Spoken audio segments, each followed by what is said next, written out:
그 물 새는 게 원래대로 다시 새요. 원래랑 거의 똑같아요. 거의 안 샜잖아요. 근데 새로 새요. 월요일 아침, 토요일 아침에 가니까.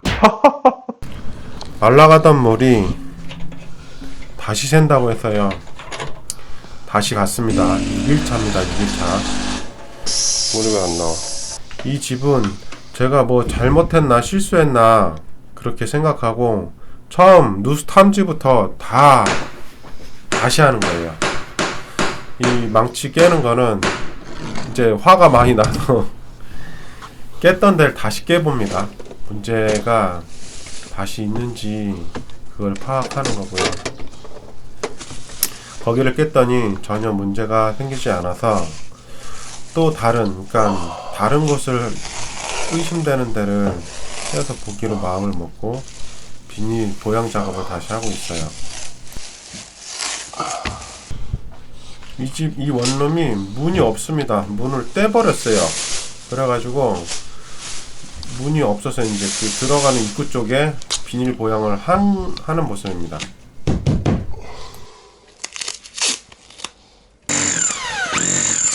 다른 부분을 깨고 있고요. 깨고 있던 중 희한한 걸 발견해요. 예, 구멍 보이시죠? 좀 더 확대해서 깨보니까 하수구가 있는 거죠.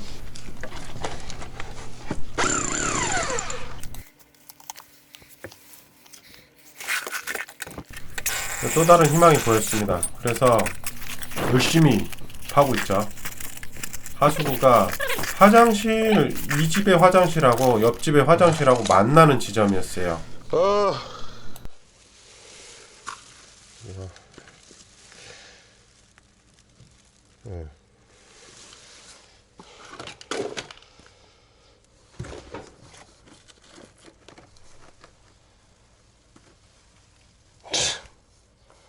그럼 이거 하루 잡아야 되는 거예요? 그쵸. 이게 깨서 해야 돼. 그 벽도 그럼 깨고. 옆집하고 얘기만 다 여기하고 얘기해 놓으면 되는 거예요? 그쵸. 그러면 사장님이 날짜를 주셔요. 모레요. 모레. 모레? 네. 오전? 오전부터 해야죠. 그죠, 오전부터 해야 돼요? 여기가 안 되는구나. 이 집이 안 되는 거죠. 날짜를 다시 잡고요. 7일차가 되는 날입니다. 이제 확인을 했으니까 최종 보수를 하기 위해서 날짜를 잡고 다시 갔어요. 그러니까 보양을 다시 해야 되겠죠.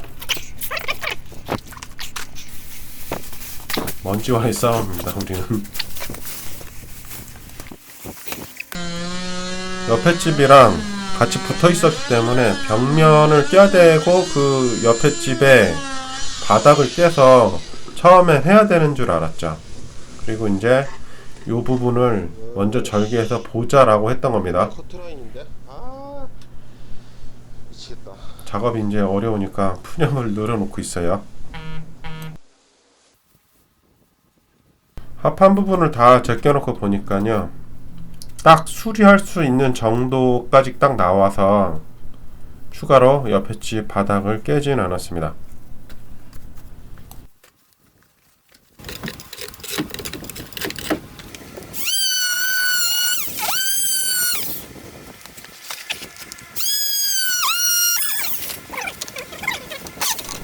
하수구를 말끔하게 제거하고요. 해당 부위만큼 딱 맞게 하수구를 얹히는 겁니다. 하수구 구경은 75였고요. 최소의 작업을 위해서 맞는 자재를 사용합니다.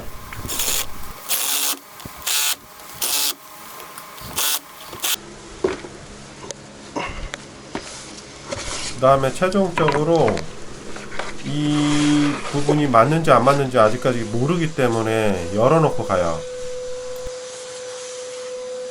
이거 해놓고도 물이 떨어진다면 또 다른 곳이 있다는 거죠. 그러면 저는 또 다시 와서 새로운 곳을 찾아야 한다라고 생각을 하겠죠. 최종 정리를 해드리겠습니다. 처음 방문했을 때의 모습이고요. 천장에서 떨어지고 있는 모습, 여기 떨어지고 여기 떨어지고 요 바깥에도 떨어지고 있는 그런 상황이었어요. 여기 부분도요. 그 이쪽은 이제 완전히 쭉쭉 젖어 있는 부분이었고요. 특히 이쪽 부분에서가 굉장히 많이 떨어졌어요. 제가 며칠 돌아다니면서도 계속 봤지만 밑에는 여기가 이제 한 층에 두 개 호실이 있는데 하나는 짧은 원룸이고 하나는 아예 가정집으로 그렇게 되어 있는 곳이에요.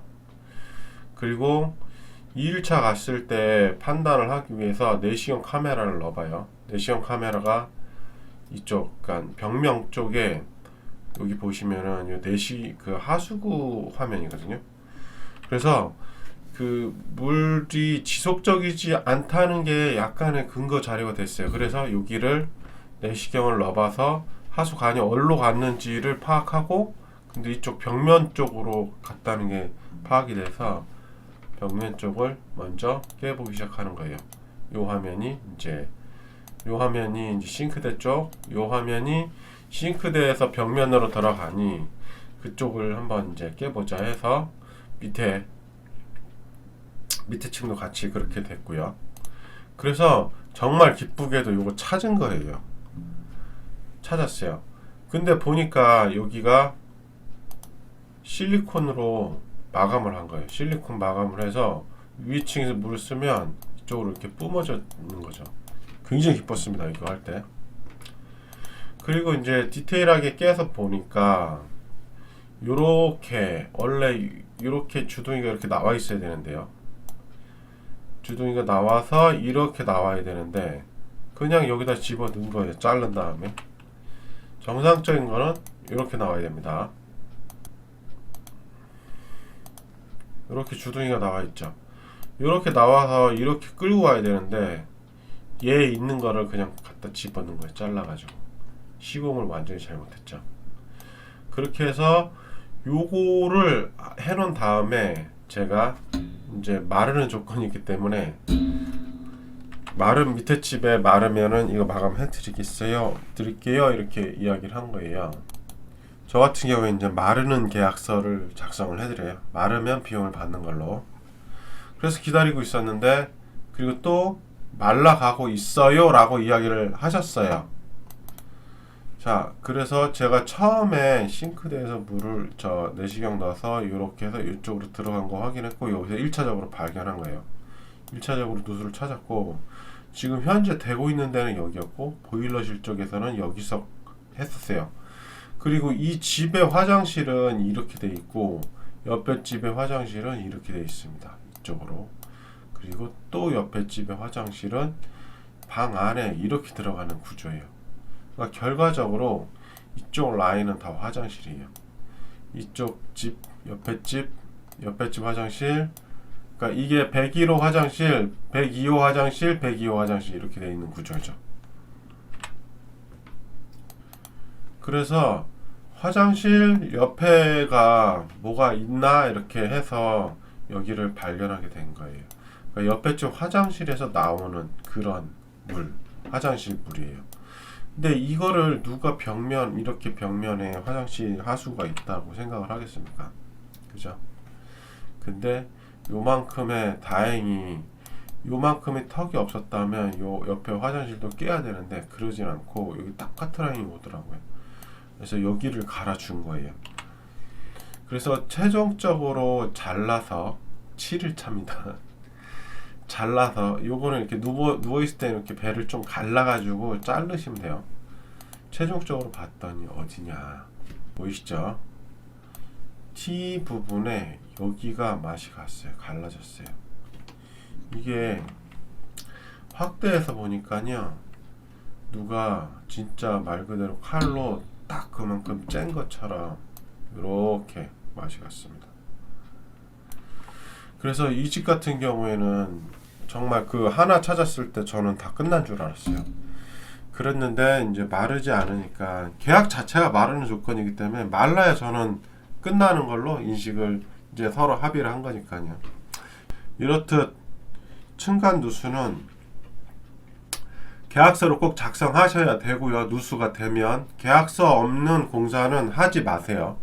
계약서가 없는 공사는 안 하는 게 좋습니다. 그리고 마르는 조건의 계약서를 작성하시면 헛공사를 하지 않습니다. 그러니까 저 같은 경우에는 물론 힘은 들었어요. 솔직히 첫 번째 해놓고 두 번째 찾을 땐 정말 눈앞이 깜깜했지만 이거 찾아놓고는 정말 기분 좋았어요.